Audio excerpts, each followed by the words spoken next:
Cela faisait 6 ans que le Barça n'avait pas atteint les demi-finales de la Ligue des Champions. 6 ans difficiles. J'ai mal pour le Barça là. C'est une équipe de tocards. Avec des départs douloureux. Une gestion financière plus que compliquée. D'operacions que presentaven pagaments amb causa, però amb una causa falsa. Le cas Negreira. No és cap delicte de corrupció esportiva. Bref, la liste est longue, mais cette saison, le Barça a l'air de voir enfin la lumière au bout du tunnel. Et ce, en grande partie grâce à un homme, Hansi Flick.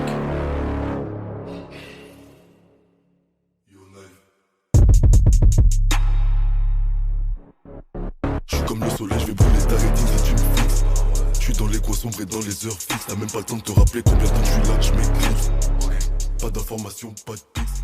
Là t'es pas chez ta pute devant Netflix. C'est pas Netflix, c'est Salut les gars, on se retrouve pour une nouvelle vidéo et aujourd'hui on va s'attaquer au mercato du Barça pour la saison prochaine. Et croyez-moi, il y a du boulot. Bon, l'objectif est clair, tout rafler l'année prochaine. Mais surtout regagner ce trophée que tu n'as pas gagné depuis plus de 10 ans, la Ligue des Champions. Pour ce faire, j'ai ciblé plusieurs zones ou axes d'amélioration. 1. Renforcer la défense. C'est sûrement l'endroit qui a le plus pêché sur la deuxième partie de saison. Contre n'importe quelle équipe, le Barça a encaissé et ce n'est pas normal à ce niveau-là.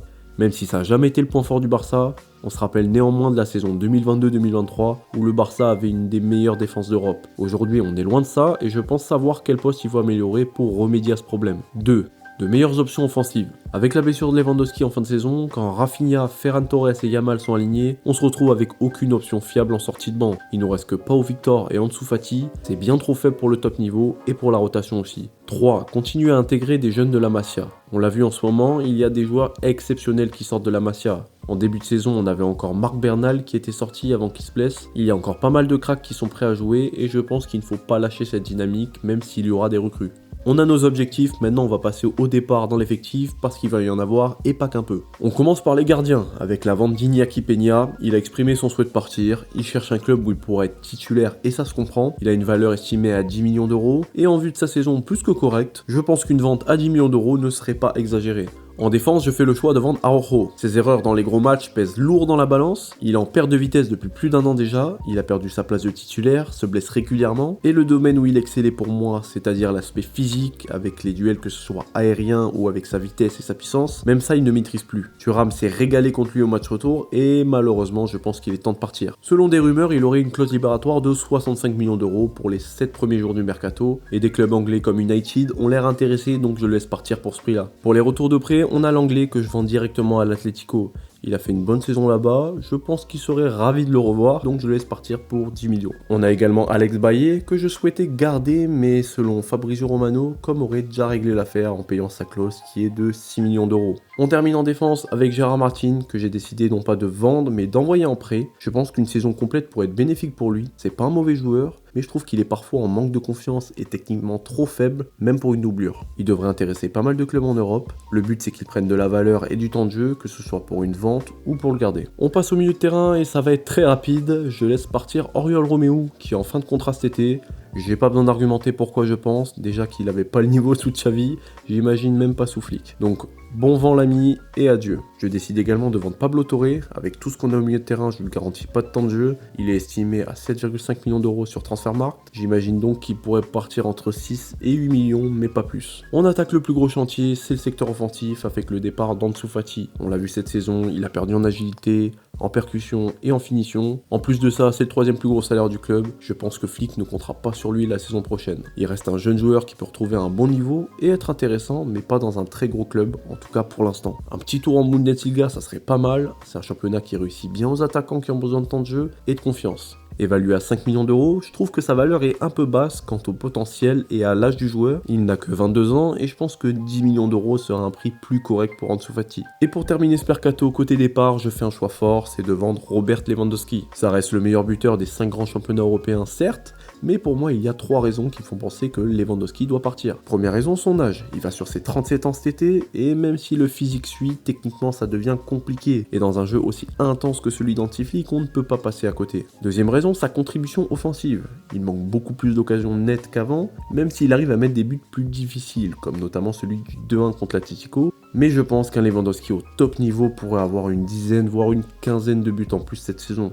Pour les passes décisives, c'est son taux le plus faible depuis son arrivée. Seulement 3 passes D en 49 matchs. Si on compare, c'est 3 fois moins que les saisons précédentes. Et dernier point, et pas des moindres, son salaire astronomique. Il n'y a pas d'autre mot, Lewandowski a le plus gros salaire du club. Et je suis même allé vérifier, c'est le joueur le mieux payé d'Europe, tout club confondu, avec 33,3 millions d'euros annuels. Pour info, le deuxième plus gros salaire du club, c'est Frenkie de Jong avec 19 millions d'euros annuels, soit près de 14 millions d'euros d'écart. Dites-vous qu'avec le salaire de De Jong et Ansu Fati cumulé, on n'arrive même pas au salaire de Lewandowski. Bref, je pense que vous avez compris, le simple fait de le laisser partir permettrait au club d'enregistrer 2 voire 3 joueurs facilement, et vu les contextes de masse salariale en Liga avec Barcelone, ça serait une excellente chose. Avec tous ces départs, on arrive à une somme de 110-120 millions d'euros, ainsi qu'une économie de salaire d'environ 65 millions d'euros annuels, soit quasi un tiers des salaires du Barça, en n'ayant vendu qu'un seul vrai titulaire et une bonne partie d'indésirables. En vue des trophées gagnés, du parcours jusqu'en demi de LDC et du retour des finances à peu près saines du club, je pense qu'on peut établir un budget entre 150 et 200 millions d'euros pour les recrues estivales.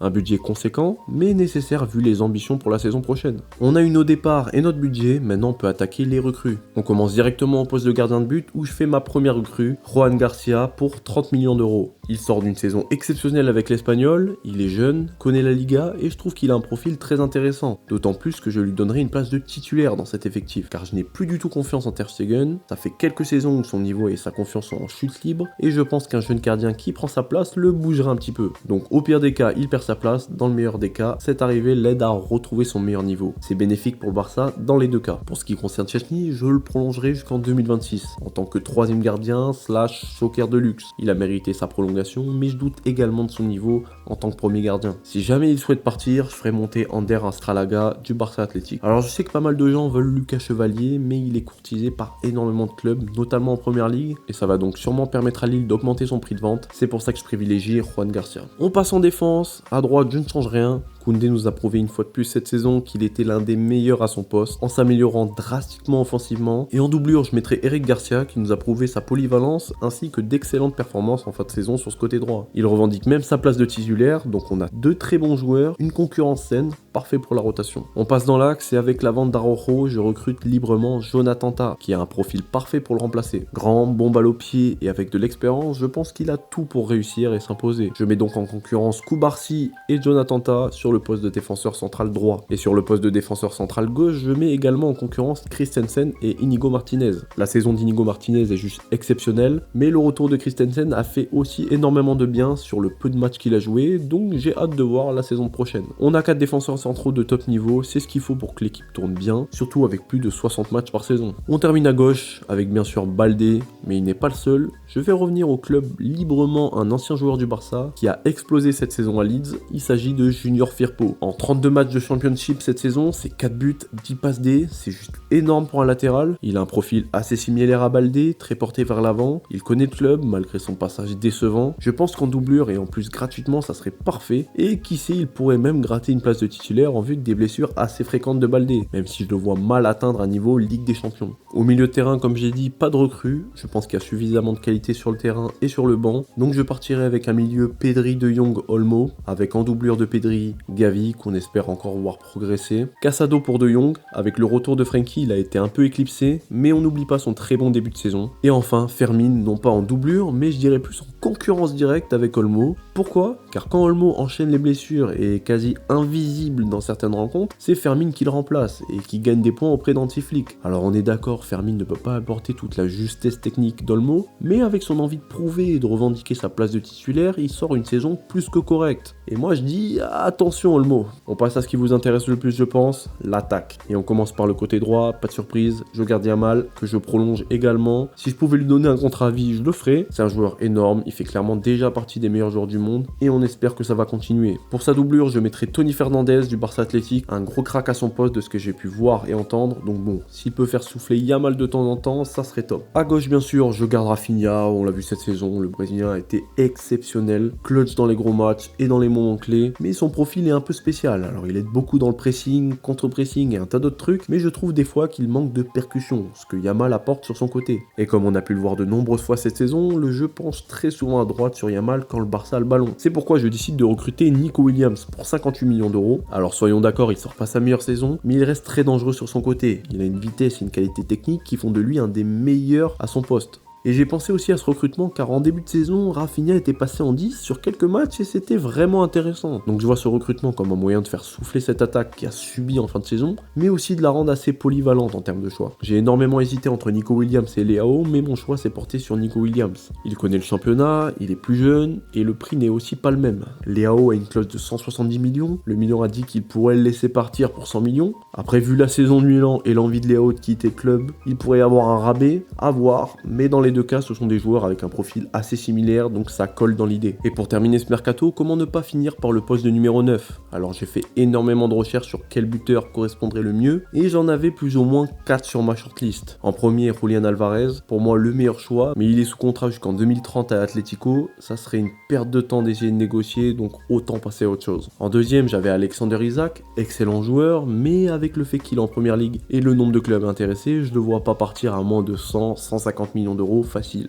Et les deux derniers qui me restaient, c'était Gyökeres du Sporting et Pavlidis de Benfica. De profils diamétralement opposés, entre un finisseur pur et un buteur plus technique, grosso modo. Le truc, c'est que là, on cherche pas seulement un buteur, mais le remplaçant de Lewandowski. Et on a beau dire ce qu'on veut, mais Lewandowski, il sort rarement une saison en dessous de 30 buts. Il faut un buteur avec un volume de buts permettant de combler ce manque, et c'est là que mon choix s'est fait. Et c'est marrant, car les deux joueurs ont le même âge, même taille, même championnat, quasiment même nombre de points cette saison, mais par contre pas du tout même statistique. Pour Pavlidis, c'est 52 matchs, 29 buts et 12 passes décisives, un ratio plutôt correct pour un attaquant, mais pour Gyökeres, on n'est pas sur la même planète. Sur 50 matchs, c'est 52 buts et 13 passes D, c'est juste colossal. C'est le joueur le plus décisif en Europe cette saison. Donc en plus de marquer plus d'un but par match, il glisse aussi des passes décisives. Et c'est un joueur qui, malgré son niveau technique plus faible par rapport à Pavlidis par exemple, joue extrêmement bien les 1v1 avec ses qualités, c'est-à-dire sa vitesse, son physique et son sens du but. C'est pourquoi je recrute Victor Gyökeres pour 75 millions d'euros. Le Sporting aurait promis aux joueurs un bon de sortie entre 65 et 75 millions d'euros si un gros club venait à frapper à la porte, donc j'en fais ma priorité numéro 1 en attaque. En doublure, je mets Ferran Torres qui a fait un remplacement plus que bon à Lewandowski pendant son absence. Il a un profil différent de Gyökeres et lui aussi est polyvalent en attaque, donc juste parfait pour la rotation. Voici mon 11 pour la saison prochaine avec les remplaçants, dites-moi ce que vous en pensez en commentaire et aussi si ça vous plairait que je le fasse pour d'autres équipes. De mon côté, le budget était respecté,